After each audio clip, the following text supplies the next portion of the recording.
नमस्कार friends, FunTech वर्ल्डमध्ये आपले स्वागत आहे. मी आपल्यासाठी नवीन व्हिडिओ घेऊन आलेलो आहे. या व्हिडिओमध्ये मी तुम्हाला महाराष्ट्र राज्य इतर मागासवर्गीय वित्त आणि विकास महामंडळ मर्यादित च्या वित्त पुरवठा कर्ज योजनांविषयी माहिती सांगणार आहे. तर आपल्याला महाराष्ट्र शासनाच्या www.msobcfdc.org या वेबसाईटवर जायचं आहे. या ठिकाणी महाराष्ट्र राज्य इतर मागासवर्गीय वित्त आणि विकास महामंडळ मर्यादित या ठिकाणी पेज ओपन होईल.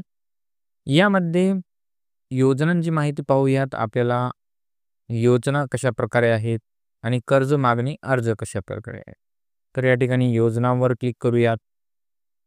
यामध्ये महामंडळाच्या मुख्य कंपनी तसेच उपकंपनीमार्फत राबविण्यात येणाऱ्या योजना, त्यामध्ये पहिली योजना जी आहे ते आपल्याला 20% बीज भांडवल योजना नेमकी काय आहे आणि त्याच्या पात्रतेच्या अटी काय आहे पाहूया.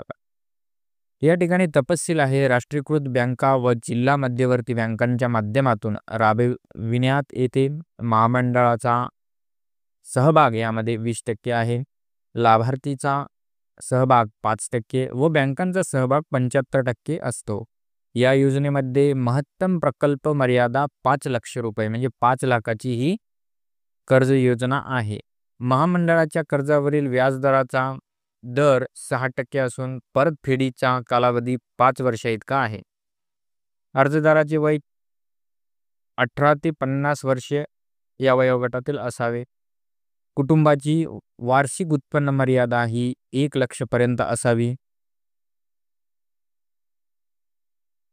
यामध्ये अर्जदाराची अर्हता काय आहे, तर या ठिकाणी आपल्याला लाभार्थी इतर मागासवर्गीय असावा, महाराष्ट्राचा सर्वसाधारण रहिवासी असावा, अर्जदार कोणत्याही बँकेचा, महामंडळाचा किंवा वित्तीय संस्थेचा थकबाकीदार नसावा, कुटुंबातील एकाच व्यक्तीस एकाच योजनेचा लाभ घेता येईल, अर्जदाराने जो व्यवसाय निवडला असेल त्या व्यवसायाचे त्याला ज्ञान किंवा अनुभव असावा, कर्जाच्या इतर अटी व शर्ती महामंडळ ठरविल्या त्याप्रमाणे राहतील. अर्जासोबत जोडावयाच्या कागदपत्रांचा तपशील या ठिकाणी माझ्या यूट्यूब चॅनलला अजूनही आपण सबस्क्राईब केलं नसेल तर सबस्क्राईब करून घ्या, कारण मी अशाच प्रकारचे नवीन नवीन व्हिडिओ या यूट्यूब चॅनलच्या माध्यमातून आपल्यापर्यंत पोहोचवण्याचं काम करत आहे.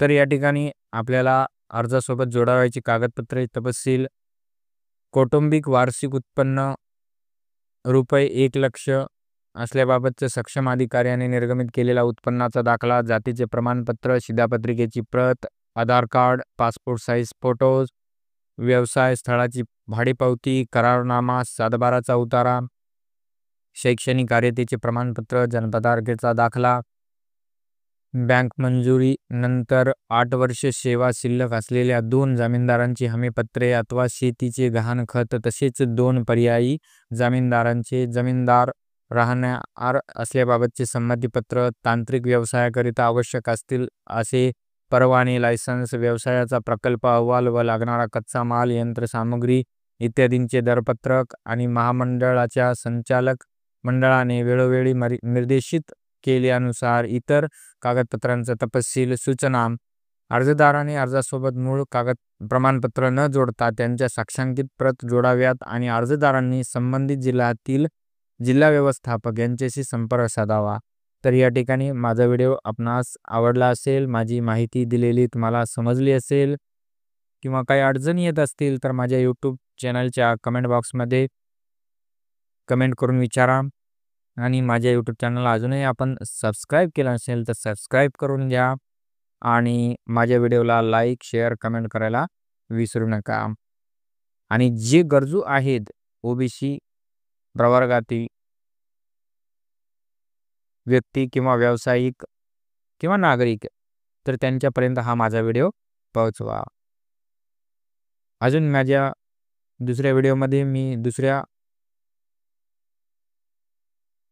कर्जाविषयी माहिती सांगणार आहे. तर माझा व्हिडिओ आवडल्यास लाईक, शेअर, कमेंट करायला विसरू नका. Thanks for watching.